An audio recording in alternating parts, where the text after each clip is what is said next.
semuanya, selamat siang. Apa kabar? Pastinya kita semua dalam keadaan sehat. Oke, teman-teman, hari ini kembali lagi dengan weekly service Hambal Pensacola Christian School.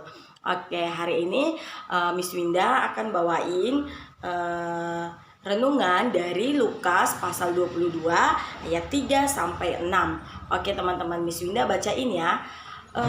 Yudas mengkhianati Yesus, maka masuklah iblis ke dalam Yudas yang bernama Iskariot, seorang dari ke-12 murid itu. Lalu pergilah Yudas kepada iman-iman kepala dan kepala-kepala pengawal bait Allah dan berunding dengan mereka bagaimana ia dapat menyerahkan Yesus kepada mereka. Mereka sangat gembira dan bermufakat untuk memberikan sejumlah uang kepadanya. Ia menyetujuinya dan mulai dari waktu itu ia mencari kesempatan yang baik untuk menyerahkan Yesus kepada mereka tanpa setahu orang banyak. Oke, teman-teman.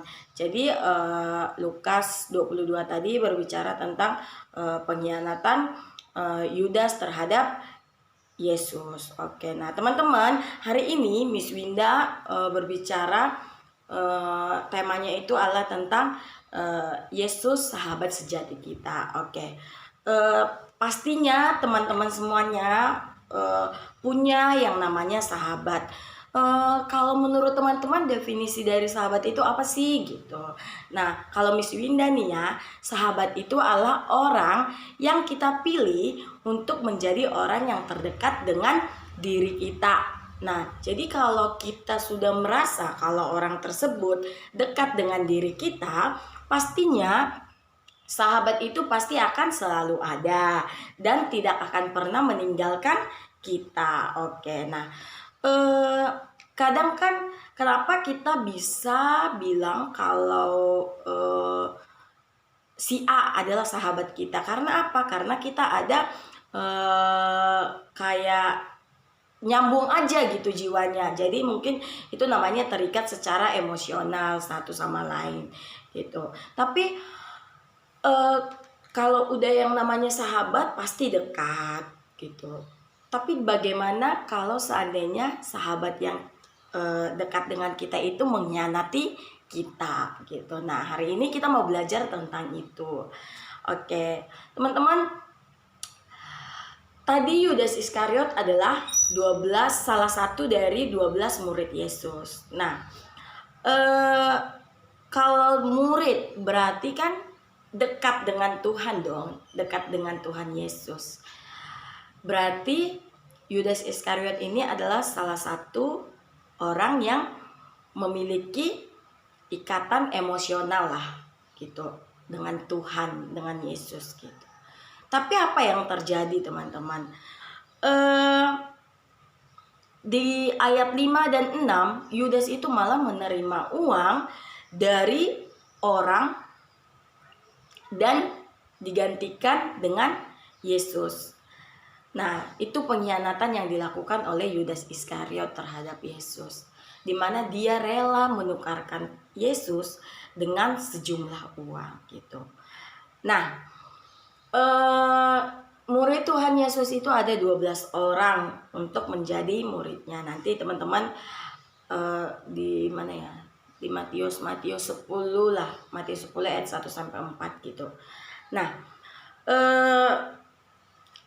itu kan kalau murid guru, berarti kan Yesus adalah guru mereka gitu. Tapi ternyata di sisi lain, walaupun ke-12 ini adalah murid Tuhan Yesus, tapi ternyata Tuhan Yesus tidak hanya menganggap itu sebagai murid saja, tapi dia sudah menganggap 12 orang itu sebagai sahabatnya gitu.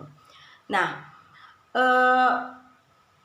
kalau sahabat berarti dekat, sama seperti Tuhan Yesus dengan murid-muridnya, karena dia sudah menganggap sahabat. Tentunya Tuhan Yesus sudah dekat dengan murid-muridnya. Terus karena mereka hidup bersama dengan Tuhan dan mengikuti kemanapun Yesus pergi. Kalau kita dekat dengan seseorang dan kita sering bersama dengan orang itu, pastinya kita kenal ya. Pasti kita kenal siapa dia. dan percaya sepenuh kepadanya gitu. Nah, sama halnya dengan Yesus. Yesus itu punya 12 murid-murid. Dia sudah menganggap sebagai sahabat, pastinya ke-12 orang itu mengenal siapa Yesus, siapa Kristus, dan harus percaya penuh kepada Yesus. Nah, tetapi apa yang terjadi teman-teman?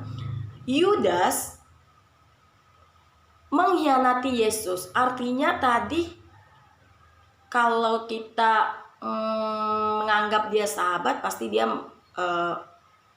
percaya dan kenal dengan kita. Nah, kenapa bisa Yudas mengkhianati Yesus? Karena apa? Karena dia tidak percaya gitu, dan dia tidak kenal Yesus dengan baik gitu. Nah, Yudas tidak akan pernah mengkhianati Yesus jika dia percaya dan mengenal siapa Yesus dengan baik gitu. Nah, seringkali tipu-tipuan iblis ini akan hal duniawi berhasil menariknya secara perlahan dari persahabatannya dengan Yesus. Nah, tadi kan kalau uang itu adalah dari duniawi ya, dia rela menukarkan Tuhan Yesus dengan uang gitu. Nah, uang itu adalah ya harta duniawi lah gitu. Nah, padahal kalau kita baca gitu, kalau kita lihat lagi, Yudas ini merupakan salah satu orang yang melihat langsung bagaimana Yesus mengajar dan melakukan mujizat. Tapi ternyata walaupun dia sudah, kalau bahasa sekarang, Yudas itu adalah saksi perjalanan pelayanan Yesus gitu, pelayanan yang Yesus kerjain, yang Yesus lakukan gitu. Tapi ternyata walaupun dia udah bersama dengan Yesus, iblis itu gampang banget masuk gitu ke Yudas, mempengaruhi Yudas gitu. Karena apa? Kan iblis itu pastinya licik banget, dan dia akan mengupayakan segala cara supaya orang-orang yang dekat dengan Tuhan tiba-tiba meninggalkan Tuhan gitu. Nah, sama halnya dengan Yudas tadi. Nah, Yudas itu kan tadi dia rela ya menerima uang. Nah, hanya untuk memenuhi kalau bisa dibilang uang itu keinginan ya, tapi keinginannya itu keinginan duniawi gitu. Hanya untuk memenuhi keinginan duniawinya dengan sejumlah uang yang banyak gitu, Yudas itu pun sampai mau bekerja sama bersekongkol lah gitu dengan para imam dan para kepala pengawal bait Allah untuk menyerahkan Yesus. Itu tadi di pasalnya yang di ayat yang keempat gitu. Jadi Yudas bekerja sama dengan para imam dan kepala pengawal bait Allah untuk menyerahkan Yesus. Nah, teman-teman, kita itu selalu bilang saya adalah pengikut Kristus gitu ya. Nah, kalau pengikut Kristus itu kita sebagai murid Kristus, kita itu nggak boleh hanya sekedar tahu gitu siapa Kristus, siapa Yesus itu secara pengetahuan saja, tapi kita harus selalu membangun hubungan gitu. Kita harus selalu membangun relasi yang dalam dengan dia gitu. Karena apa? Karena kalau kita hanya saya tahu Kristus udah gitu, tapi kita nggak membangun hubungan dengan dia, contohnya ya seperti itu tadi, mungkin teman-teman juga lagi berjuang dan Miss Winda juga lagi berjuang gitu ya, saat teduh gitu, terus contohnya kayak kita ya, kegiatan di sekolah kita, renungan harian dan IPK dan lain sebagainya gitu. Itu merupakan salah satu contoh cara kita untuk membangun relasi yang lebih intim dengan Tuhan gitu. Nah, kalau kita cuman punya pengetahuan aja, tapi kita nggak ada actionnya gitu untuk membangun relasi dengan Tuhan, ya itu tadi kita akan sama seperti Yudas gitu. Kita cuman tahu Tuhan aja gitu. Nah, jadi hari ini kita diingatkan gitu kalau kita itu harus membangun relasi yang lebih intim dengan Tuhan gitu. Terus kita itu harus datang bersekutu dengan Tuhan setiap waktu gitu. Kita harus mencari Dia dengan segenap hati. Kalau kita cari Tuhan dengan segenap hati, pasti Tuhan itu akan senantiasa menjaga kita gitu, membimbing kita untuk berjalan sesuai perintahnya gitu. Kalau kita punya hubungan yang intim dengan sahabat sejati kita, yaitu Tuhan, pasti kita akan berjalan bersama dengannya sehingga kita bisa melawan segala tipu muslihat iblis gitu. Logikanya seperti ini teman-teman.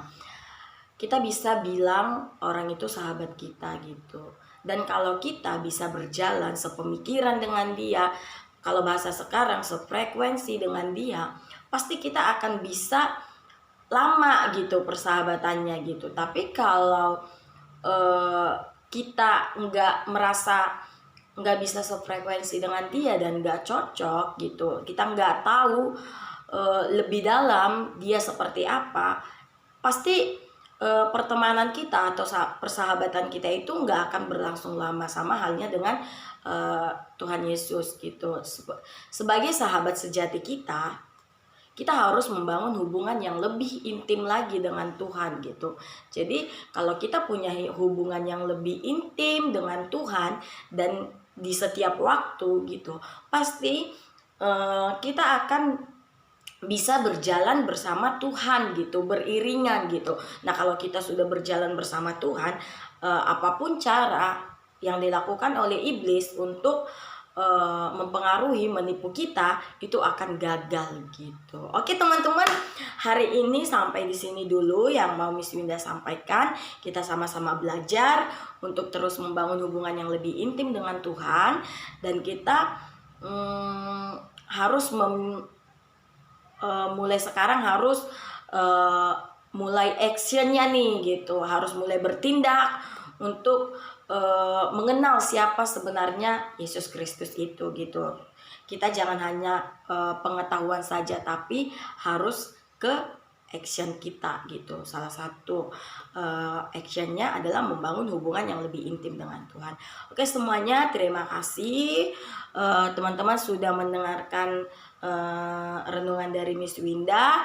Selamat weekend dan semangat untuk teman-teman yang hari Senin akan menghadapi ujian, yaitu kelas 6 dan kelas 12. Semoga apapun yang teman-teman sudah persiapkan dan apapun yang sudah teman-teman terima selama di sekolah, semoga nanti di ujian hari Senin sampai selesai nanti ya, itu bisa berjalan dengan semau dan seturutnya seturut dengan kehendak Tuhan.